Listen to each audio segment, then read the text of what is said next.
Welcome students to my channel this is Hitesh here. आज का हमारा टॉपिक रहने वाला है कैसे स्टडी ऑन सिजोफ्रेनिया, जो कि एक साइकियाट्री का टॉपिक है। तो चलिए शुरू करते हैं। सबसे पहले हम हिस्ट्री टैगिंग करेंगे। इसके अंदर आइडेंटिफिकेशन डेटा लिखेंगे पेशेंट का, जैसे कि name, age, sex, address, education, occupation, diagnosis. ठीक है, ये बेसिक इन्फॉर्मेशन हो जाएगी। इसके बाद प्रेजेंट चीफ कंप्लेन लिख लेंगे, प्रेजेंट में क्या क्या कंप्लेन है पेशेंट की। इसके बाद हिस्ट्री ऑफ प्रेजेंट इलनेस लिखेंगे, इसके अंदर की duration, mode of onset, course, precipitating factor. ठीक है, ये चीज़ें लिखेंगे। इसके बाद डिस्क्रिप्शन ऑफ प्रेजेंट इलनेस लिख लेंगे, भाई जो भी हो रहा है उसके बारे में थोड़ा सा डिस्क्रिप्शन लिखेंगे इसका, डिजीज़ का। जिससे हमारा डिजीज़ सिजोफ्रेनिया है तो उसके बारे में लिख लेंगे थोड़ा सा। इसके बाद ट्रीटमेंट हिस्ट्री लिख लेंगे पेशेंट की। ठीक है, past psychiatric and medical history लिख लेंगे। इसके बाद पर्सनल हिस्ट्री लिखेंगे पेशेंट की, जिसके अंदर सबसे पहले पेरेंटल हिस्ट्री लिखेंगे, जैसे कि उसका जो बर्थ हुआ था, एंटीनेटल पीरियड कैसा था, इंटरनेटल कैसा था, बर्थ कैसा था, नॉर्मल डिलीवरी थी या फिर एबनॉर्मल थी। ठीक है, वो सब चीज़ें लिखेंगे, बेसिक इन्फॉर्मेशन लिख लेंगे पर्सनल हिस्ट्री से रिलेटेड। इसके बाद चाइल्डहुड हिस्ट्री लिखेंगे पेशेंट की, जैसे कि प्राइमरी केयर गिवर कौन था, फीडिंग किस प्रकार की थी, एज ऑफ वीनिंग क्या है। ठीक है, डेवलपमेंटल माइलस्टोन किससे थे, नॉर्मल थे या डिलेड थे। इसके बाद बिहेवियरल एंड इमोशनल प्रॉब्लम तो नहीं थी कोई सी, इलनेस ड्यूरिंग चाइल्डहुड कोई सी थी तो उसके बारे में लिख लेंगे। फिर हम एजुकेशन हिस्ट्री लिखेंगे पेशेंट की, भाई जो पढ़ाई चालू की पेशेंट ने तो वो कितने साल की एज में चालू कर दी थी, एकेडमिक परफॉर्मेंस कैसा था, टीचर के साथ और पीयर ग्रुप के साथ कैसा रिलेशन था पेशेंट का, उनके बारे में लिख लेंगे। इसके बाद प्ले हिस्ट्री लिखेंगे पेशेंट की, भाई किस किस प्रकार के गेम खेलता था पेशेंट। ठीक है, और रिलेशन कैसे थे प्लेमेट्स के साथ।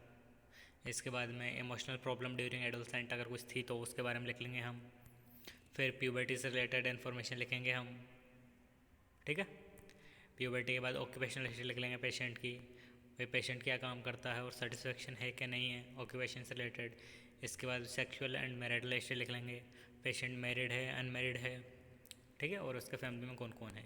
इसके बाद प्रीमॉर्बिड पर्सनालिटी के बारे में लिखेंगे, जैसे कि आईपीआर कैसा है, फैमिली सोशल रिलेशन कैसे हैं, प्रेडोमिनेंट मूड कैसा है पेशेंट का, यूजुअल स्ट्रेस रेस्पॉन्स कैसा है पेशेंट का, इनके बारे में लिखेंगे। फिर हम मेंटल स्टेटस एग्जामिनेशन से रिलेटेड इन्फॉर्मेशन लिखेंगे, जैसे कि सबसे पहले इसके अंदर आ जाएगा जनरल अपीयरेंस एंड बिहेवियर कैसा है पेशेंट का, मतलब अपीयरेंस देखने में कैसा है, अपीयरेंस कैसा है पेशेंट का। इसके बाद फेशियल एक्सप्रेशन कैसा है, फेशियल एक्सप्रेशन के बाद ग्रूमिंग, कॉन्शियसनेस कैसी है, बिहेवियर कैसा है, आई टू आई कांटेक्ट मेंटेन कर पाता है या नहीं कर पाता। इसके बाद साइकोमोटर एक्टिविटी कैसी है पेशेंट की, पोस्चर कैसा है, अदर कोई मूवमेंट तो नहीं है, अदर कोई कैटेरोनिक एक्टिविटी तो नहीं है, हेलुसिनेशन तो नहीं है। ठीक है, इनसे रिलेटेड इन्फॉर्मेशन लिखेंगे। इसके बाद में स्पीच से रिलेटेड इन्फॉर्मेशन लिखेंगे, जैसे कि स्पीच का इनिशिएशन कैसा है, इनिशिएशन के बाद रिएक्शन टाइम कैसा है, रेट कैसी है, प्रोडक्टिविटी कैसी है स्पीच की, प्रोडक्टिविटी के बाद टोन कैसी है, टोन के बाद। ठीक है, स्पीच के बाद फिर हम मूड एंड अफेक्ट से रिलेटेड इन्फॉर्मेशन लिखेंगे, जैसे कि मूड कैसा है, प्लीजरेबल है, अनप्लीजरेबल है या फिर अदर कोई है। ये मूड से रिलेटेड इन्फॉर्मेशन हो जाएगी। इसके बाद थॉट से रिलेटेड इन्फॉर्मेशन लिखेंगे हम, पेशेंट का थॉट प्रोसेस कैसा है, फॉर्मेशन, प्रोग्रेशन, कंटेंट, जैसा भी है जो भी है वो लिख लेंगे हम। ठीक है, ये थॉट से रिलेटेड इन्फॉर्मेशन हो जाएगी। इसके बाद परसेप्शन से रिलेटेड इन्फॉर्मेशन लिखेंगे हम, इल्यूजन, हेलुसिनेशन। ठीक है, ऐसा कोई एरर वगैरह तो प्रेजेंट नहीं है, अगर कुछ है तो उस पर टिक कर लेंगे। इसके बाद में कॉग्निटिव और न्यूरोलॉजिकल असेसमेंट करेंगे पेशेंट का, जैसे कि कॉन्शियसनेस लेवल कैसा है, कॉन्शियस है, अनकॉन्शियस है, क्लाउडी है या फिर कोमाटोज है। इसके बाद ओरिएंटेशन कैसा है, ओरिएंटेशन के बाद अटेंशन एंड कंसंट्रेशन कैसा है पेशेंट का। इसके बाद जजमेंट कैसा है, मेमोरी कैसी है, मेमोरी के बाद मोटर एक्टिविटी से रिलेटेड इन्फॉर्मेशन लिखेंगे, जैसे कि हाइपर एक्टिव है, डिसएक्टिव है या डिक्रीज एक्टिविटी है। ठीक है, जो भी है उसके ऊपर टिक कर देंगे हम, लिख लेंगे उसके बारे में। इसके बाद इनसाइट से रिलेटेड इन्फॉर्मेशन लिखेंगे according to 1 to 6 point scale, जो भी है उस पर टिक कर देंगे हम, जो भी कंडीशन है पेशेंट के अंदर हमको देखने को मिल रही है। ठीक है, ये इनसाइट के बारे में लिख लेंगे हम।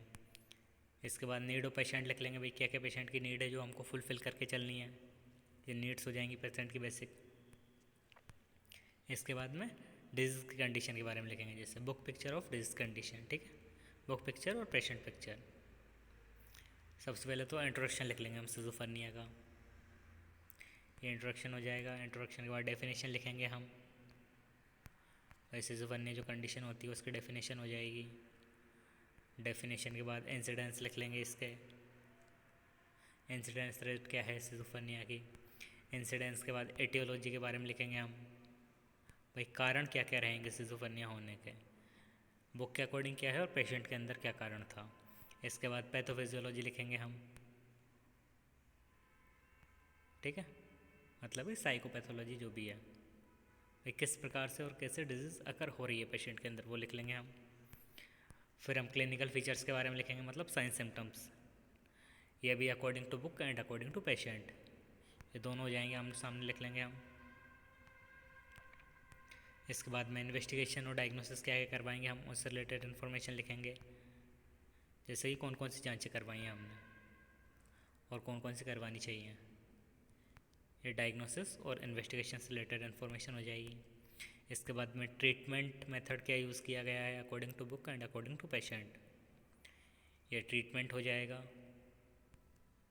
ट्रीटमेंट के बाद नर्सिंग मैनेजमेंट, ठीक है, जिसके बेसिस पे हम क्या बनाएंगे, एनसीपी बनाएंगे। ये सबसे पहले असेसमेंट लिख लेंगे, इसके अंदर क्या क्या असेस करेंगे, जो चीज़ें हो जाएंगी ये असेसमेंट के अंदर। नर्सिंग मैनेजमेंट के अंदर सबसे पहले असेसमेंट लिखेंगे हम, असेसमेंट के बाद नर्सिंग डायग्नोसिस, जिसके हिसाब से हम एनसीपी नर्सिंग केयर प्लान बनाएंगे पेशेंट के लिए, ठीक है, ये एनसीपी के लिए नर्सिंग डायग्नोसिस हो जाएंगे। इसके बाद हम एनसीपी बनाएंगे। पहला एनसीपी हो जाएगा हमारा disturb thought process related to the disease condition. इसे लिखने के लिए आप वीडियो क्वालिटी हाई कर लें, जिससे कि आपके क्लियरली विजिबल हो जाएगा ये पहला एनसीपी हो जाएगा हमारा। सेकंड एनसीपी हो जाएगा हमारा risk for violence, self directed और other evidence by agitated behaviour, ये सेकंड एनसीपी हो जाएगा। लिखने के लिए आप वीडियो क्वालिटी हाई कर लें, वीडियो पॉज करके आराम से लिख सकते हैं।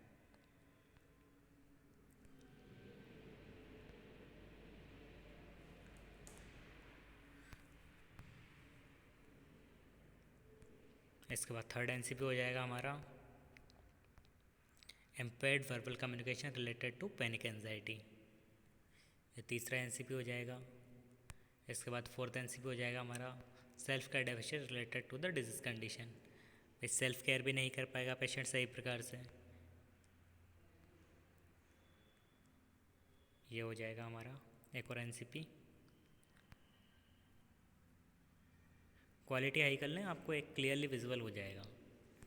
इसके बाद एक और एनसीपी हो जाएगा हमारा डिस्टर्ब फैमिली कोपिंग, ये एनसीपी हो जाएगा हमारा।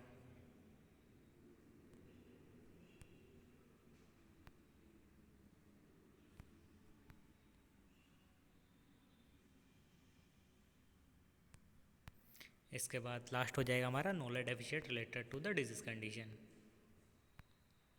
ये हमारा लास्ट एनसीपी हो जाएगा।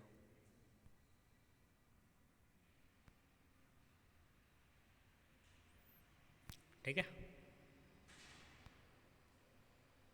ये हमारे एनसीपी कंप्लीट हो चुके हैं। इसके बाद हम हेल्थ एजुकेशन प्रोवाइड करवाएंगे पेशेंट को, हेल्थ एजुकेशन या साइको एजुकेशन कुछ भी कह सकते हैं इसे हम, ताकि फर्दर और कोई कॉम्प्लिकेशन देखने को ना मिले। ये हेल्थ एजुकेशन हो जाएगी और लास्ट में बिब्लियोग्राफी लिख लेंगे, भाई हमने जो भी इन्फॉर्मेशन लिखी है तो उसमें कौन कौन सी बुक का रेफरेंस लिया है या फिर हेल्प ली है इस केस स्टडी को बनाने के लिए। ओके स्टूडेंट्स, अगर आपको वीडियो अच्छा लगा तो वीडियो को लाइक करें, कमेंट करें, शेयर करें और चैनल को सब्सक्राइब करें। साथ ही साथ बेल आइकन को हिट कर दें, ताकि जब भी मैं अगला वीडियो अपलोड करूं आपको नोटिफिकेशन सबसे जल्दी प्राप्त हो। और अगर आपको इसका PDF चाहिए, आप मेरा टेलीग्राम चैनल ज्वाइन कर लें, वहाँ पर मैं आपको PDF प्रोवाइड करवा दूँगा। धन्यवाद।